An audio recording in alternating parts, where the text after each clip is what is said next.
اعوذ باللہ من الشیطان الرجیم، بسم اللہ الرحمن الرحیم۔ عام باشندگان عرب جو تھے وہ حضرت اسماعیل علیہ السلام کی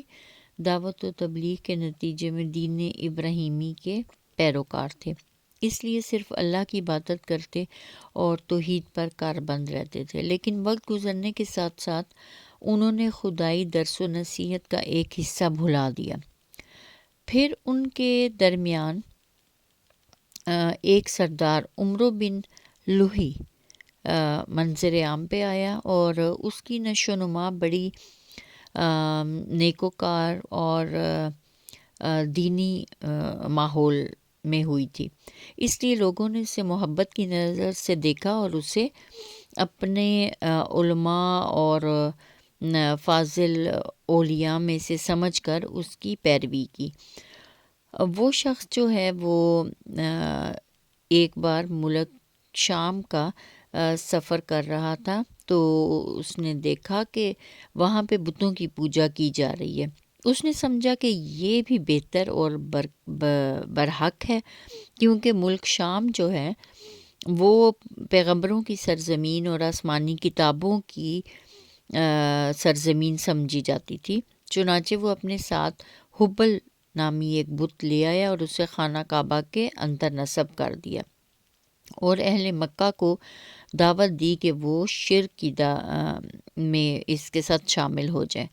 تو چونکہ وہ پہلے ہی عمرو بن لوہی کے کردار سے امپریس تھے تو انہوں نے لبیک کہا اور اس کے ساتھ ساتھ پھر حجاز یعنی کہ مکہ مدینہ اور آس پاس کے جو سارے علاقے ہیں وہ اس عمل میں شامل ہو گئے۔ اچھا، حبل کے علاوہ بھی ان کے پاس جو ہے اور بت بھی تھے کہ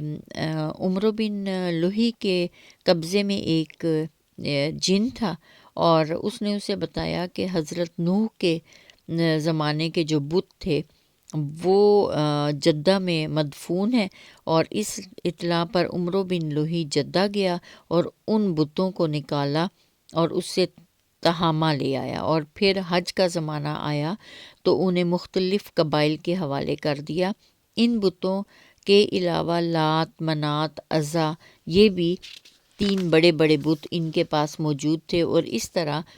یہ بت پرستی گھر گھر میں شروع ہو گئی۔ اور پھر مشرکین نے مسجد حرام کو بھی بتوں سے بھر دیا۔ چنانچہ جب مکہ فتح کیا گیا تو بیت اللہ کے گردا گرد 360 بت تھے، جنہیں خود رسول پاک صلی اللہ علیہ وآلہ وسلم نے اپنے دست مبارک سے توڑا۔ آپ صلی اللہ علیہ وسلم ہر ایک بت کو چھڑی سے ٹھوکر مارتے جاتے اور وہ گرتا جاتا۔ پھر آپ صلی اللہ علیہ وسلم نے حکم دیا کہ ان سارے بتوں کو مسجد حرام سے نکال باہر کیا جائے، اور یہ لوگ جو ہیں یہ بتوں کو